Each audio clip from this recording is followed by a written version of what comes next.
I just cooked up this beautiful 5-team trade. Hey, Chef Ramsay, what do you think? What are you?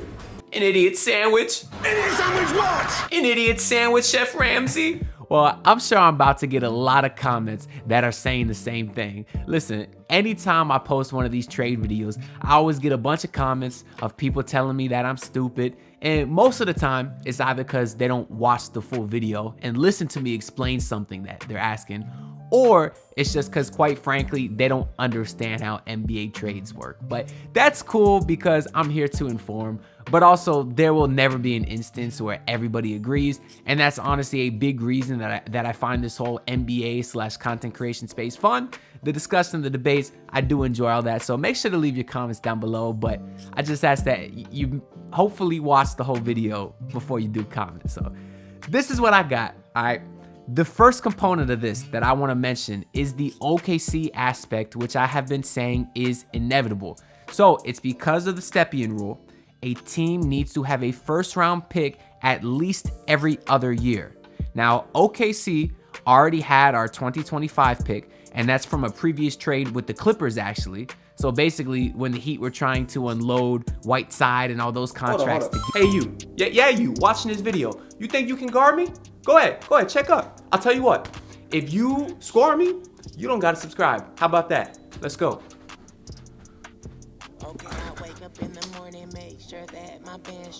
I mean, you can still subscribe if you want to. You know what I'm saying? Butler in a sign-in trade, we had to acquire Myers Leonard, and the Trailblazers had to send Mo Harkless to the Clippers, and then we had to attach a first-round pick for them to do that. It was a whole ordeal back 4 years ago. It could have been easier. Actually, we were supposed to unload Goran Dragic to the Mavericks, but Mark Cuban messed us over because when the deal was all done, he said, "Oh, y'all said Goran. I thought you said Kelly Olynyk and Derrick Jones Jr." That's a true story. Goran almost ended up in Dallas, and thank God he didn't, because the Heat obviously made the finals led by Goran and Jimmy Butler, and he's obviously a Heat lifer now. And I think he'll be back on the team this year, depending if they get Dame or not. We will see. But anyways, the Clippers got our first round pick that year. That was sent to OKC in the Paul George trade, aka the Shai Gilgeous-Alexander trade. He's the best player in that trade, don't forget it. But now we're hoping that if OKC sends us that 2025 pick back, Miami would send them our 2024 pick, and now that would allow Miami to trade picks in the years 2026, 28, and 2030, which 2030 doesn't even sound like a real year. That's crazy that we close to 2030. Now, OKC would be incentivized by Miami also sending them a second round pick. Now, there's a few things that I want to make clear, right? On a couple, a few things I want to make clear. I got my notes here so I don't stumble when I talk, and here I am stumbling when I talk. So on some of the other trade videos that I had some comments saying, how is Miami getting Dame and a first round pick? Okay, they're not getting a first round pick. Look at the trade. They're getting their pick back from OKC, but also shipping out a first round pick to OKC. So it's a wash. It's a complete wash. And then I've had people saying, why would OKC help Miami out for nothing? Well, it's not for nothing. They're getting a second round pick. And then I've had people say, why would OKC do all that just for a second round pick? Well, first of all, they're literally doing nothing. They're straight up netting a second round pick for nothing, right? They're flopping first round picks, getting a second. And if you know Sam Presti, the way that man likes to hoard draft picks, he wants as many as possible. He's doing that for a second round pick, okay? Elsewhere from Miami in this trade, they of course get Damian Lillard and take on the contract of Jusuf Nurkic. So that part is actually beneficial to Portland. And I've got a lot of comments in the past saying, why would Portland give up Nurkic? They wouldn't just give him up for free. He's Portland's only big man. All right. Well, there's a couple parts of that I think people need to realize. Okay. Nurkic is a negative asset. He's an injury-riddled big man who's on a long-term deal for big money. That's the type of asset that teams usually have to attach a first-round pick to get rid of. Think about when OKC was sent from Houston, or when Chris Paul was sent from Houston to OKC. Houston had to attach a first-round pick to get OKC incentivized to take on Chris Paul's giant contract, because at the time he was saw as a guy who couldn't stay healthy and was making big money. Now, obviously, OKC was able to turn his career around and then flip Chris Paul 4 picks to the Suns. So, like I said, shout out to Sam Presti getting all these picks. But that's what you got to do for a guy that is making a lot of money that, quite frankly, can't stay healthy. And Nurkic on a long-term deal, 3 more years. That's not something that I think Portland wants to deal with. On top of that, Portland's not trying to compete this year, right?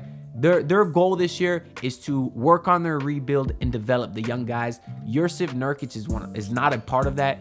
The sooner they get off his contract, the better, and offloading him to Miami would be beneficial to them. So, what else we got here? Now, I want to move on to the Chicago Bulls aspect. Now, the Bulls are a team that has been very confusing to me. We know their ceiling as is completely mid. They should have just rebuilt. Instead, they're doing this kind of half-ass rebuild where they seem to be wanting to keep Demar, and then they just paid Nikola Jovic, but now they're looking to trade Zach Lavine. None of that really made any sense to me. So initially, I just had them sending out Zach Lavine in this trade, but then I figured I might as well let them do a whole rebuild and ship out Demar too, and I have him going to the Brooklyn Nets, along with Hayward Highsmith from Miami just to fill a little bit of salary there. So Chicago would receive Ben Simmons, Tyler Herro, and 3 first-round picks. This might not sound like a huge return if you're a Bulls fan, and I bet if you're a Brooklyn fan right now, you're probably saying, well, that's too much for DeMar, but hear me out, all right? Brooklyn is shedding the awful Ben Simmons contract. The man's getting paid $40 million for the next 2 years, and we know that he's not completely healthy or just not a great player at the moment or not there mentally at the moment, right? But I personally believe that a change of scenery will do him well. I think the Ben Simmons experiment in Brooklyn has failed, and I think that going over to a new team, a team that doesn't have as much spotlights as, New York and Brooklyn, I really think that can be extremely beneficial to his career. So Brooklyn is essentially trading 2 first-round picks for DeMar DeRozan, and if Tyler Herro's market is 1 first-round pick, I certainly think DeMar can go for 2. And it's clear that Brooklyn wants to build off their playoff roster of last year. They want to build around Bridges, and they want to be competitive now. They're not looking to do a full rebuild. They would be, in my trade, they would be able to field a lineup of Spencer Dinwiddie, DeMar DeRozan, Mikal Bridges, Cam Johnson, and Nick Claxton. I think that fit is incredible. I mean, the 3-point shooting you lack with DeMar, you make up with Cam Johnson, and I think that team has the potential to be very good on both sides of the ball and compete for a top 5 record in the East. Now, I know I talked down on Ben Simmons a little bit, but I do think Chicago has a chance to revitalize his career.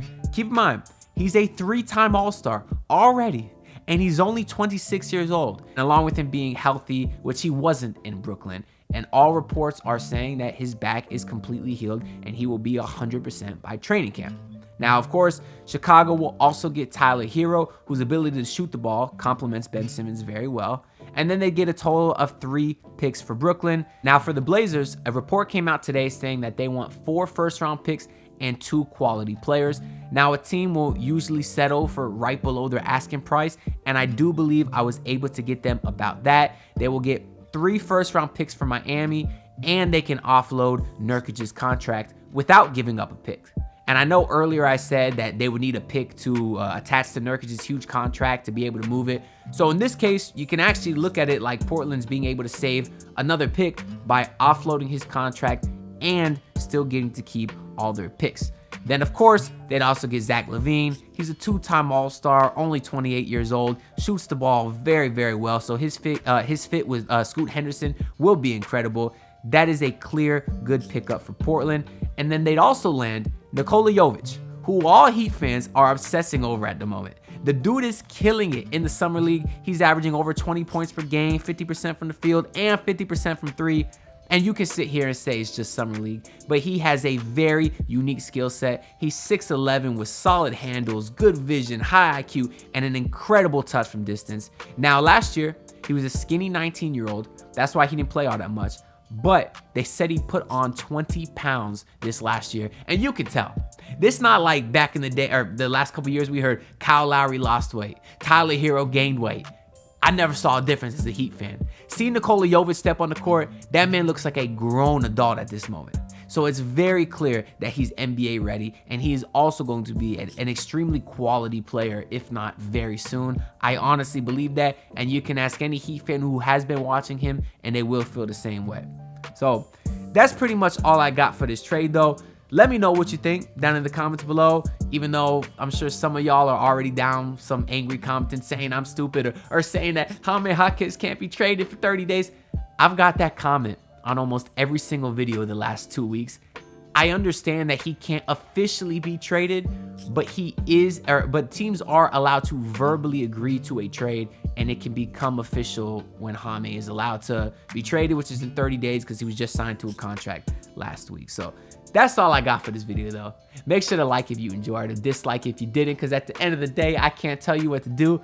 But most importantly, we are so close to 2,000 subs. We're about 50 away at this moment of recording. So if everybody that watched this sub, I'd be chilling. I would really appreciate that. But I understand that's not realistic, kind of like this whole trade package, to be honest. Even though I kind of like this trade package, I do. But anyways, thanks for showing some support. The Heat do play Summer League game tonight. I think it's against the Boston Celtics. Screw that team. But we'll see what happens. I'll be back to y'all after we get some more updates. Appreciate the support. See y'all later. Bye. Look, pull up in your city tryna get that dead face. Do it on my own, I don't need no dead weight.